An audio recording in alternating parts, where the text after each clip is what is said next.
ഇന്ന് നല്ല എരിവും പുളിയൊക്കെ ഉള്ള ഒരു അടിപൊളി നാടൻ തേങ്ങാ ചമ്മന്തിയാണ് കേട്ടോ ഉണ്ടാക്കാൻ പോകുന്നത്. അതിന് വേണ്ടിയിട്ട് ഞാൻ കുറച്ച് തേങ്ങ എടുക്കുന്നുണ്ട്.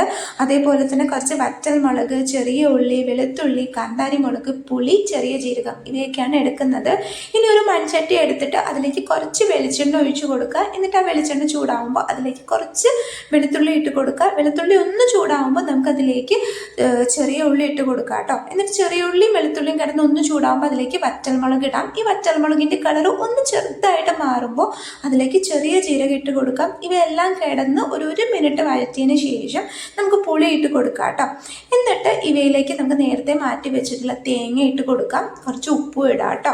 എന്നിട്ട് ഈ തേങ്ങയുടെ കളർ മാറി ഒന്നും വേണ്ട, ഒരു മിനിറ്റ് കിടന്നൊന്ന് ചൂട് കയറട്ടെ. അപ്പം നമുക്കൊരു മിക്സിയുടെ ജാറിലേക്ക് ഇതിനെ മാറ്റാം കേട്ടോ.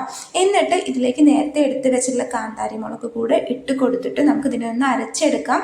നന്നായിട്ട് പേസ്റ്റ് ആവേണ്ട, ചെറുതായിട്ട് നരഞ്ഞാൽ മതി. നല്ല